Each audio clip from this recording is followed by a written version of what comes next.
In today's breaking news, a GOP insider is slamming Donald Trump for his debacle with regards to the Epstein files and Bill Clinton. And I have all the details for you next because, after all, who doesn't love a good story that begins with GOP insider slams Trump?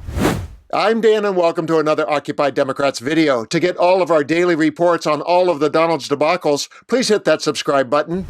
Let's begin this one with an update on Team Trump's cover-up for the president being thwarted by internet sleuths, and there's even an opportunity for you to be part of the force that is searching Epstein emails for clues, and then I'll share the Trump-Epstein-Clinton triangulation debacle. Go to jmail.world, and two very clever developers have pulled all of the emails into a Gmail inbox that you can search and look through in the same way that you would if it were your own.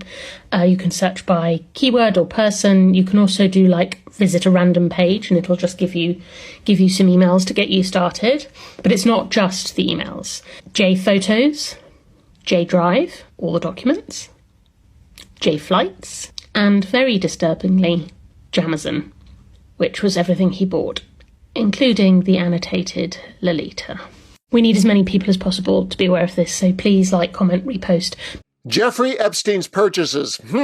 Let's stay with that for a moment because, after all, Trump once mentioned the wonderful secret he shares with Epstein, and maybe those online orders will offer clues to what he meant. A related Mediaite headline reads, Epstein files reveal bizarre Amazon purchases, including schoolgirl uniforms and lots of Trump. And the highlights say, included among the thousands of documents the Department of Justice has released related to convicted child sex predator Jeffrey Epstein are more than 1,000 Amazon receipts that give a glimpse into the late billionaire's world. Epstein ordered a number of schoolgirl uniforms from the uniform company Cherokee in 2018, and similar purchases include a girl's uniform skirt from Tommy Hilfiger and fully body dresses. Also purchased in 2018 was a sonic prostate massager for $61.50. His reading list from 2014 to 2019 showed he had a significant interest in two subjects, himself and Trump. Epstein's most ordered book was Filthy Rich, a 2016 James Patterson book centered on Epstein and his sex crimes.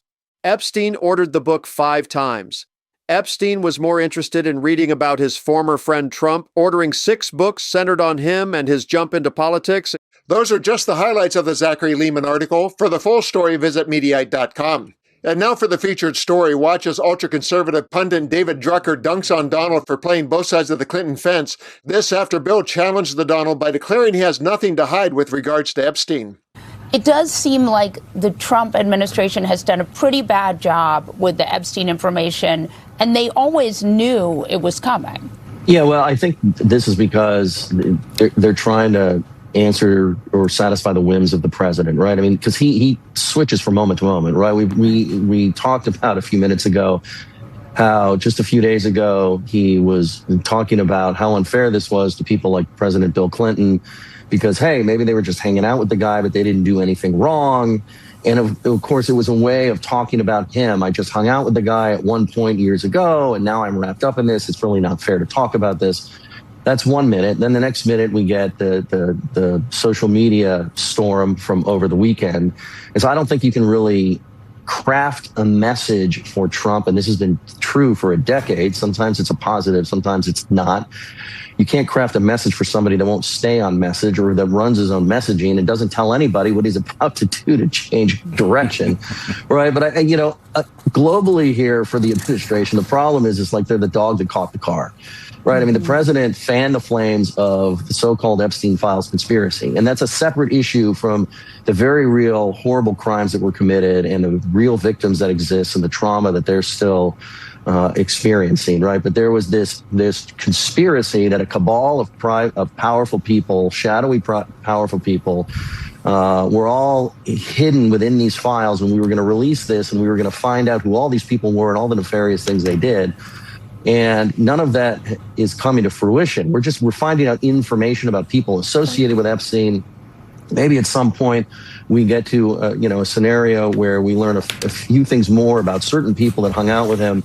If the president would just release all the files now that this law has been signed and just say release it all and stop talking about it, he'd be in much better shape, because we're all talking and reporting about things that he is saying, which sends the story in a new direction. And if he wasn't doing that, there'd still be a lot to talk about, but it wouldn't be all about him. But of course, this has never been his way. And when it works for him, it works. And when it doesn't, it just really doesn't.